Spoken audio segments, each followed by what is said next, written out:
Good evening. You're watching Lookup TV. My name is Louis. It's time for the news.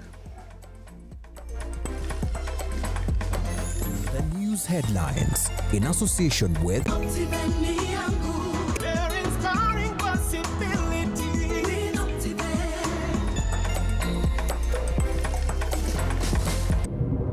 Tonight on Lookup TV, family in Githunguri is crying for justice after their loved one is allegedly found dead in the hands of police. The ongoing drought in the country is the worst in 4 decades. President William Ruto warns of the worst drought ever in the country. I, Justin Bid and Joka Muturi. We warmly welcome you to the commission. So help me God.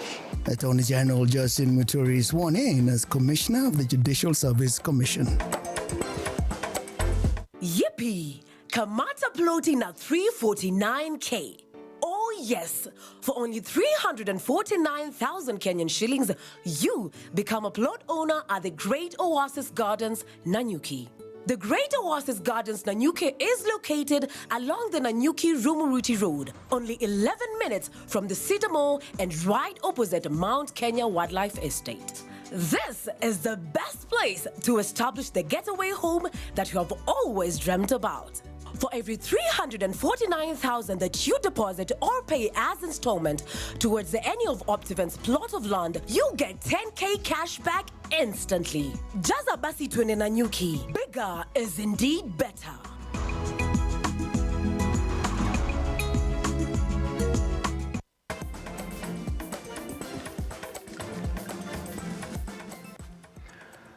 An officer from the Directorate of Criminal Investigation in Githunguri is under siege after a man he was interrogating died under unclear circumstances.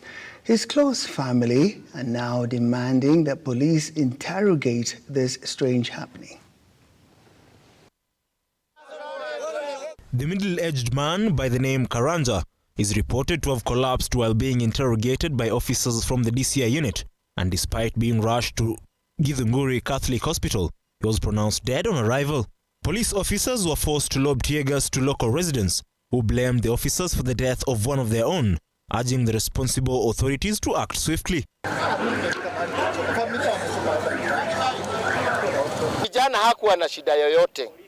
Tungetaka serikali kutoka wakati huu sasa tunaongea wachukue uchunguzi, wataanzie uchunguzi na tuelezewe ni sababu gani kijana yetu alikuwa anatafutwa, na kama uchunguzi inafanywa wacha tupatiwe kitego cha DCIO huko Nairobi, lakini si hapa Githunguri, sababu sisi tumekosa confidence kabisa na hawa. According to Area Police Commander Mary Kaimeni, police got wind of drugs and illicit brew at the deceased house, forcing them to accost him for questioning. Tuko na vita dhidi ya pombe haramu, na ndio sababu officers walikuwa wamepata hiyo habari na walikuwa wameenda pale diposa waweze kudhibitisha kama hizo habari kweli ni za ukweli, kwamba pombe ya aina hiyo inatengenezwa katika ile boma. So ni jambo ambalo linaendelea, tunaendelea na vita dhidi ya pombe mbaya na bangi, na hiyo ni kitu ambacho kinaendelea kwa wakati. Kwa hivyo tunaomba wananchi waweze kutupea habari ndiposa tukaweze kuwa na Githunguri ambayo iko huru na drugs. Kinuthia Wakariuki, who was with Karanja a few minutes to the incident, narrated what transpired, venting his frustrations and calling for thorough investigations. Kabla nimalizie hiyo nikauli mmoja akaniuliza, na huyu jamaa huaga ako na shida. Mimi kuangalia jamaa ameanguka. Na nimewakuta kwa nyumba. Sasa ningefanya aje? Mimi nilikuwa jaribu kuangalia jamaa wangu na tukajaribu kumchukua na wao wakatoka. Sasa nao vile walitoka waliita bibi yake. Bibi yake kukuja ndio tunisaidiana naye tukamlaza vizuri. Ni mimi nikaanza kumfugua nguo. Kutokea hapo ndivyo tulitoka na kuja kumpeleka hospitali. Ian Keitani, Lookup TV. The CBC Task Force Committee has officially begun to visit different counties in the country to gather the varied opinions of education stakeholders before preparing a report that will be used to give direction on its implementation. The chairman of the Education Reforms Committee, Professor Raphael Munavu, says it is a plan to ensure that all education stakeholders are involved in improving the education sector in the country, as promised by President Ruto. Samia Dika with the details. Just a month after President William Ruto appointed the Education Reforms Committee, the 42 CBC curriculum review members have started bringing on board education stakeholders across the country in the process of improving the much controversial education system.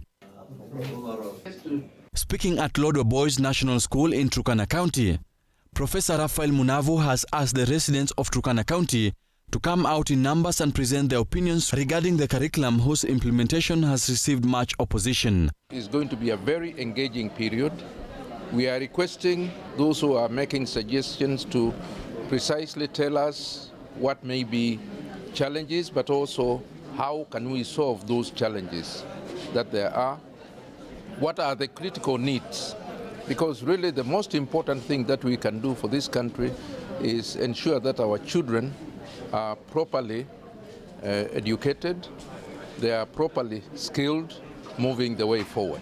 The committee members have been divided into 10 different groups that will visit different counties before closing the public participation forums on the 11th of November this year. We are just one of them. The other teams in Mombasa, in Kisumu area, in Northeastern, Mandera, Southeastern, and so on, have also started their work today. The brief we are getting is that they have, and they are communicating, is that they have done the engagement very well. Some people started the engagements even as early as yesterday. So all the teams, the 10 of them, will be engaging tomorrow with the public participation groups, the town meetings, where we are receiving feedback from the public. According to a Gazette notice, the Education Task Force has today, the 1st of November, visited Kwale, Taita Taveta, Marsabit, Nyandarua, Turkana, Kericho, Busia, Migori, Mandera, and Samburu counties. On Thursday, the 3rd of November, the task force will head to Mombasa, Makueni, Nyeri, Elgeyo Marakwet, Bungoma, Nyamira, and Homa Bay counties. On Friday, the 4th of November, the task force will head to Isiolo, Wajir, and Laikipia counties. On Monday, the 7th of November, the CBC Curriculum Task Force will head to Kilifi, Kitui, Kirinyaga, Bomet, Trans Nzoia, Kakamega, and Kisii. On Tuesday, the 8th of November, they will involve Meru, Garissa, and Baringo County residents. On Wednesday, the 9th of November, the task force will visit Lamu, Embu, Murang'a, West Pokot, Narok, Nandi, and Siaya counties. On Friday, the 11th of November, the task force will involve Tana River, Machakos, Tharaka Nithi, Kiambu, Uasin Gishu, Kajiado, Vihiga, Kisumu, Nairobi, and Nakuru residents. 5 police officers charged with the murder of a suspect at Changamwe police station in Mombasa have been granted bail of 800,000 shillings after 2.5 years of the matter dragging in court. James Muli Koti, Joseph Odhiambo Sirawa, Edward Kongo Onchonga, Nelson Kanai, and Khalif Abdullahi Sigat are linked to the death of Caleb Otieno, who died September 18, 2018. And this is said to have taken place just hours after he was arrested on suspicion of having illicit alcohol in Mikindani area. Appearing before Justice Bongonga on Tuesday, the 5 pleaded not guilty to the charges of murder and were given a 1 million bond, each with a surety of the same amount.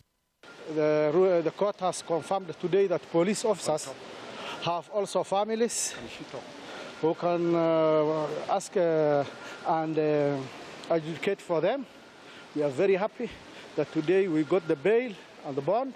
I'm here because of my cousin, and I feel that justice has to be seen in this case. We need to know that even the policemen are human beings like any other human being out there. The 5 are linked to the death of Caleb Otieno at the Changamwe police station in Mombasa County. An autopsy report shows that Otieno died of multiple injuries inflicted with a blunt force. IPOA, in a statement, stated that around 9 p.m., Caleb Otieno was removed from the cells and later transferred to the Coast General Hospital, where he was pronounced dead on arrival. However, guns went blazing at the Independent Policing Oversight Authority, who have been alleged to be sluggish in dealing with the matter that has been backlogging in court for 2.5 years now. The court has correctly noted that since the police officers were accused, very, very crucial information has been held away from the accused person, contrary to their rights under Article 50 that constitutes the right to fair hearing. We told the court that to date we have never been given the evidence that the state wants to rely on. People have been charged, they are inside, the family, as you see, wives have lost husbands in police custody for 2 years, children are not going to school, parents have nobody to take care of. The state of security is so intense in this country because policemen are inside, yet there is no evidence produced in court to date. It has been long, but ultimately it has come to where we wanted today. We thank our lawyers and our judge today, and we are ready to cooperate as time goes by. The officers have been directed to report before the Independent Policing Oversight Authority officers once in 2 weeks, with the matter awaiting to be mentioned on December 15th. Cecilia Lubanga, Lookup TV. Attorney General Justin Muturi has been sworn in as Commissioner in the Judicial Service Commission. Muturi will now be in the top brass of decision-making in the Commission and will work with other commissioners to ensure the judiciary works within the dictates of the law. And as our reporter Henry Tende expounds, Muturi has promised to be a valuable link between the executive and the judiciary arms of government to promote justice and the rule of law. Days after taking office as the Attorney General in a swearing-in ceremony at State House, Nairobi, Justin Muturi has now been enthroned to the office of the Judicial Service Commission in accordance with the laws of Kenya. I, Justin Bidan Joka Muturi. Muturi will be part and parcel of JSC decision-making process as the Commission undertakes their core mandate of guaranteeing justice for all. May I assure you of my full and unwavering support and commitment towards the fulfillment of the role of this commission. Our membership to this commission provides us with an opportunity to engage collegially and to benefit from our different, diverse experiences. While understanding the important role the Commission plays in ensuring judicial officers work within the framework of the law, Muturi will be a crucial linkage between the executive and the judiciary arms of government and will be required to instill discipline and professional conduct in judicial proceedings and also playing a cardinal role on matters pertaining to the delivery of justice. This commission is charged with what I consider a venerable, if not a sacred duty. Besides the recruitment and discipline of judges and judicial officers, the Commission is entirely, more importantly, required by the Constitution to promote and facilitate the independence and accountability of the judiciary. These are critical functions whose proper discharge is required to be undergirded to a functioning and effective judicial system that will inspire public confidence and ensure the legitimacy of judges and their decisions. All the functions of the Judicial Service Commission ultimately boil down to justice. I am certain you will be a valuable team player in the Commission, and you will serve as a link between the Commission and the executive branch as we work towards the realization of the constitutional mandate of the Judicial Service Commission. The Attorney General must also advise President William Ruto on constitutional matters that need a clear course of action. This role he must do with utmost proficiency to avoid suffering the fate of his predecessor, Kihara Kariuki, who was constantly criticized for misadvising retired President Uhuru Kenyatta. With his grip in the JSC, Kenyans will be watching him keenly. Henry Tende, Lookuptv. Henry takes us into a break now. We shall be back with more news shortly.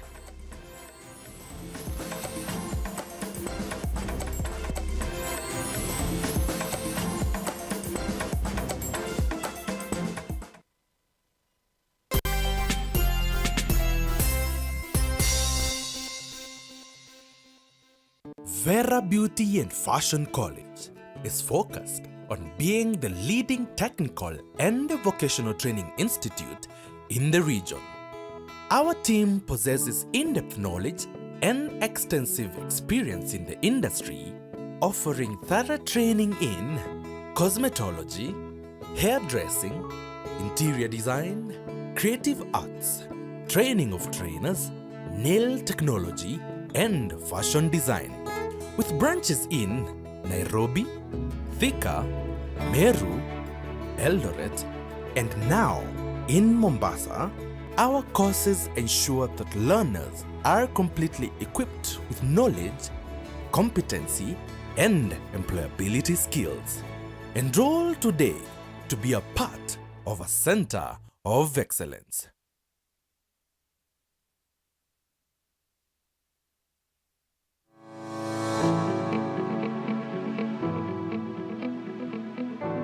For all your football, F1, and World Cup kits, Carrington Sportswear Hub is your plug for quality, sporty merchandise.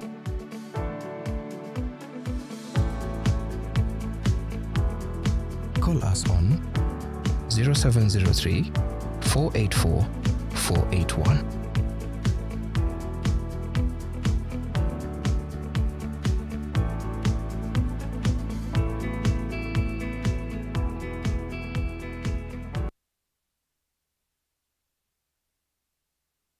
Yippee! Kamata floating at 349K. Oh yes, for only 349,000 Kenyan shillings, you become a plot owner at the Great Oasis Gardens, Nanyuki. The Great Oasis Gardens, Nanyuki is located along the Nanyuki-Rumuruti Road, only 11 minutes from the Cedar Mall and right opposite Mount Kenya Wildlife Estate. This is the best place to establish the getaway home that you have always dreamt about. For every 349,000 that you deposit or pay as installment towards any of Optiven's plot of land, you get 10K cash back instantly. Jaza basi twende Nanyuki. Bigger is indeed better.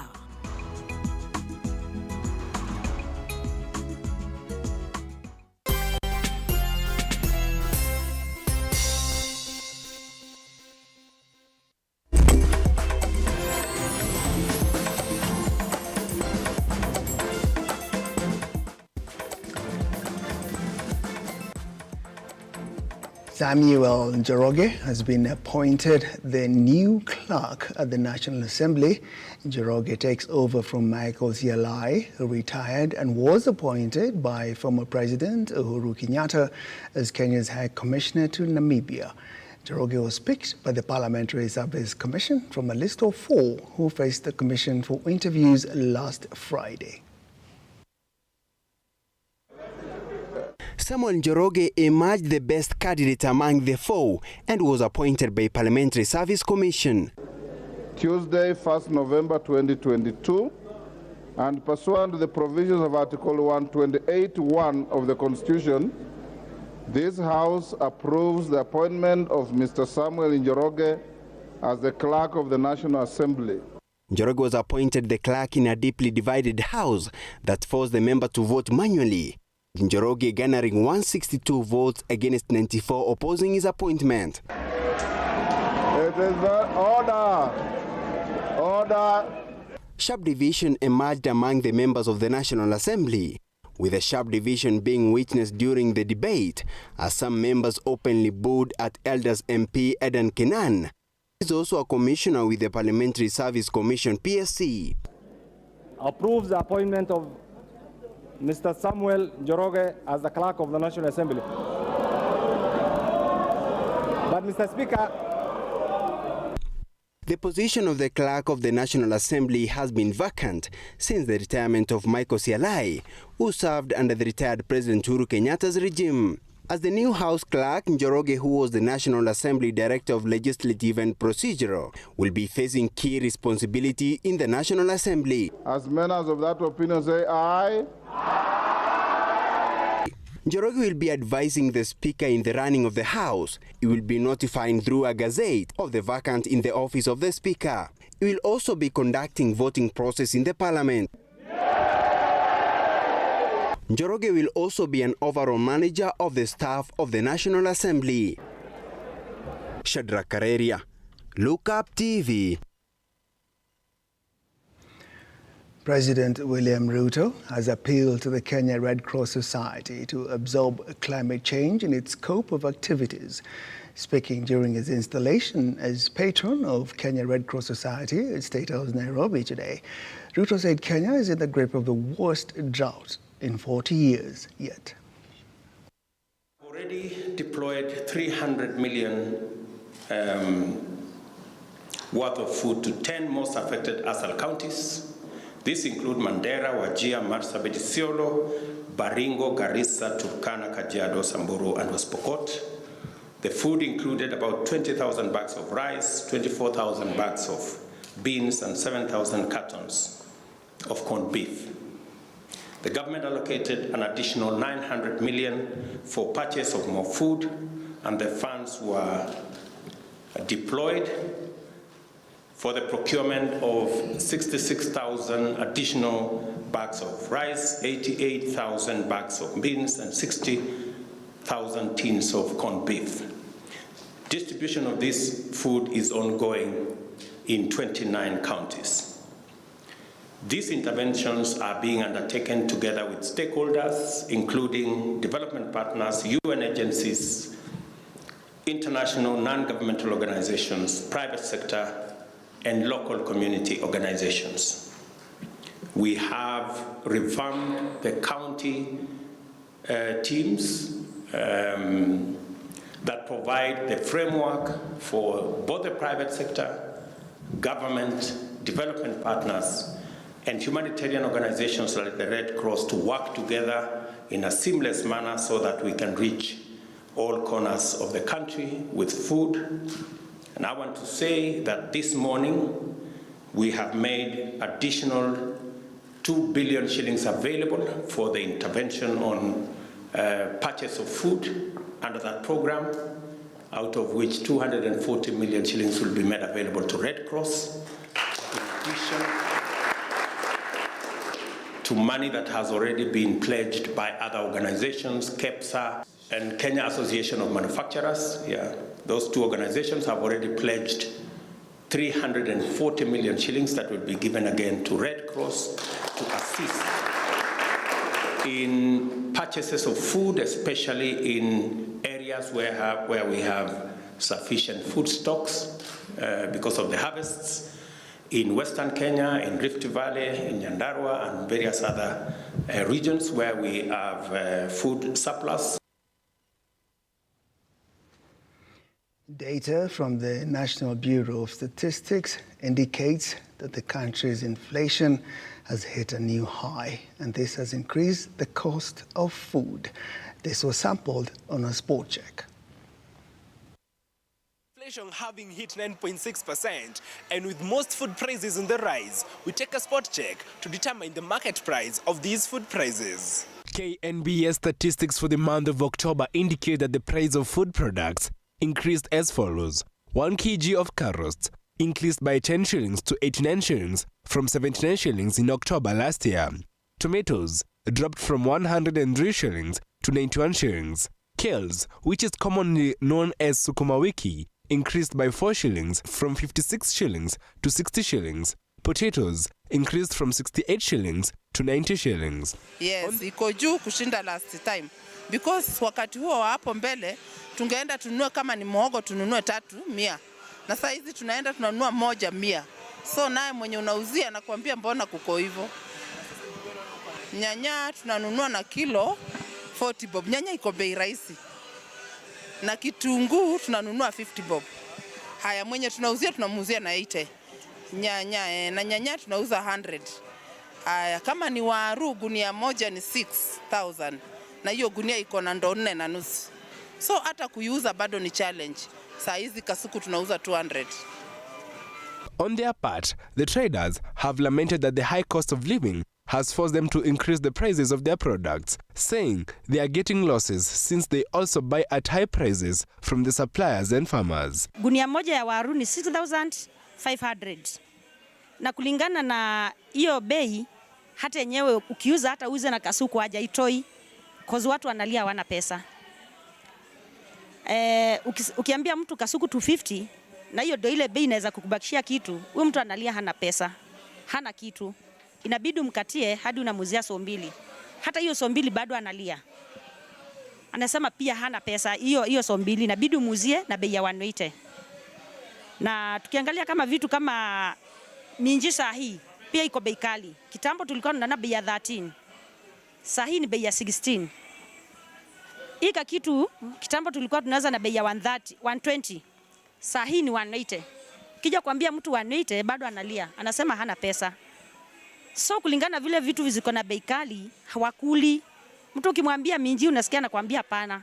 Hata heri ni kule chakula bila minji. Ukimwambia bei ya waru kasuku kitambo tulikuwa tunauza na bei ya 30 bob. Saa hii ni 70. Ukimwambia 70 anakuambia hata afadhali ni kule chakula bila waru. Na unaona waru yenyewe iko na bei kali. In addition, the traders are counting losses as their products, especially fruits, are rotting easily for the lack of customers who are also lamenting lack of money due to the high cost of living. Kasi imeharibika sana sababu zamani tulikuwa tunanunua vitu kama maembe shilingi 10 na 20. Saa hii kwenda kwa soko unanunua embe moja shilingi 25. Unajaribu kuiuza inashinda kuuza.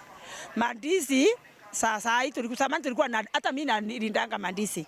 Lakini saa hii mandizi unalinda haina bei na imeongezeka zaidi na nikuoza inaoza customer hakuna. With prices of basic food items having increased compared to the same time last year, traders are now asking the government to intervene and save the situation. For Lookup Business, I'm Edwin John Mokora.